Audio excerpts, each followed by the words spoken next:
जय श्री कृष्ण दोस्तों, जीवन की कथा यूट्यूब चैनल में आपका स्वागत है। दोस्तों, हमारे जीवन में कभी दुख होता है तो कभी सुख, परंतु दोस्तों जीवन में अगर सुखी रहना है तो यह प्रसंग आपके जीवन में बहुत काम आएगा और आप इससे बहुत कुछ सीखेंगे। तो आइए आपका ज़्यादा समय ना लेते हुए प्रसंग को प्रारंभ करते हैं। दोस्तों, एक बड़े से जंगल में एक नदी हुआ करती थी। उस नदी के किनारे एक प्यारा टिटहिरे का जोड़ा रहा करता था। वह अपने जीवन में बहुत खुश थे। दोस्तों, समय बीतता रहा और वह टिटहिरी गर्भवती हो गई और अब जब उसके प्रसव का समय निकट आने लगा तब उसने अपने पति से कहा, हे स्वामी, हमें कहीं अच्छे स्थान पर चले जाना चाहिए। तब उसके पति ने कहा, यहाँ पर सारे स्थान सुरक्षित हैं, तुम बेवजह चिंता मत करो। तो टिटहिरी ने कहा, हे स्वामी, जब समुद्र में विशाल लहरें आती हैं तब एक हाथी भी डूब जाता है, तो हमारे अंडे तो फिर भी मामूली हैं, इसीलिए हमें दूसरे स्थान पर जाना आवश्यक है। तो टिटहिरा बोला, समुद्र में इतनी शक्ति नहीं है कि वह हमारे होने वाली संतान को हानि पहुंचा सके। समुद्र मुझसे डरता है, इसीलिए हे प्रिय, तुम चिंता मुक्त होकर यहीं अंडे दे दो। यह बातों को समुद्र ने सुन लिया। तब समुद्र ने सोचा, यह टिटहिरा तो बहुत अपमानी हो गया है, तभी तो आकाश की तरफ पैर करके सोता है, क्योंकि इसे लगता है कि यह आकाश को गिरने से रोक लेगा, परंतु इसका अभिमान तो नष्ट करना होगा।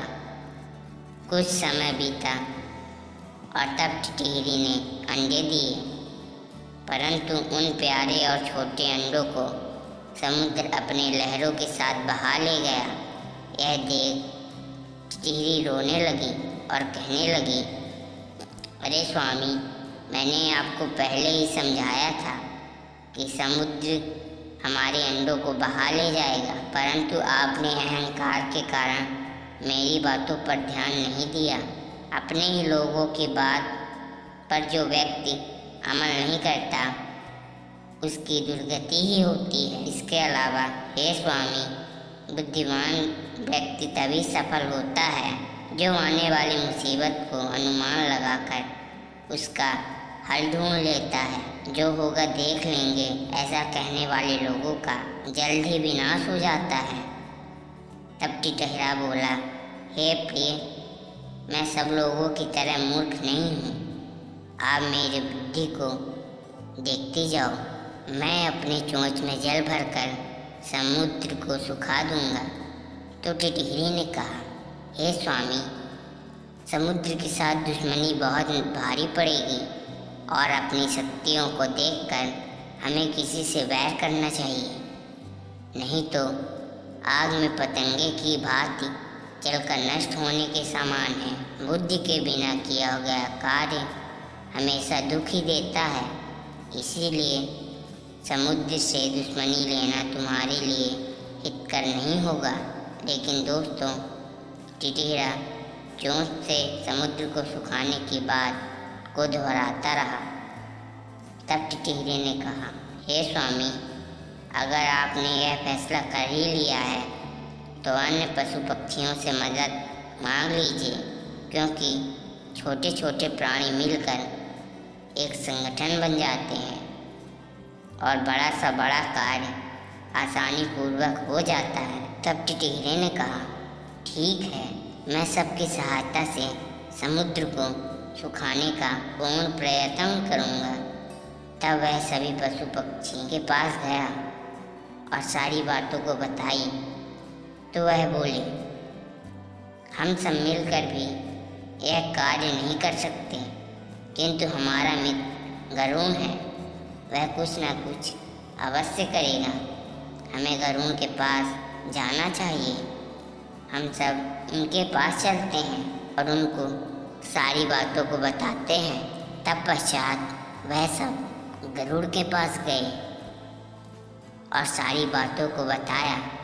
तब गरुड़ बोला, समुद्र अत्यंत विशाल है, मैं भी उसका कुछ नहीं कर सकता, परंतु मैं श्री हरि विष्णु का वाहन हूँ, मेरी सहायता वह अवश्य करेंगे, इसीलिए हमें उनके पास जाना होगा, वही हमारी समस्या को दूर कर सकेंगे, इसीलिए हमें उनके पास जाना होगा।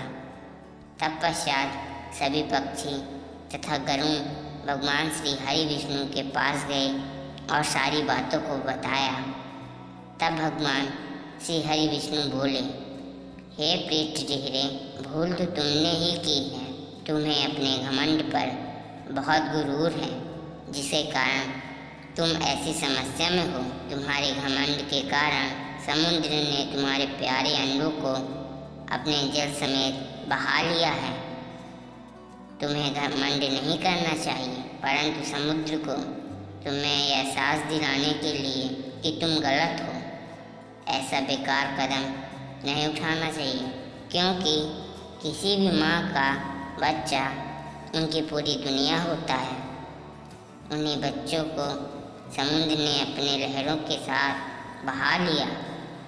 तुम चिंता मत करो, तुम्हारे बच्चे तथा अंडे तुम्हें सही सलामत मिल जाएंगे। इतना कहकर भगवान श्री हरि विष्णु समुद्र के पास पहुँचे और बोले, हे निर्दयी समुद्र, तुमने टिटहरी के अंडों को अपने लहरों के साथ बहा लिया है।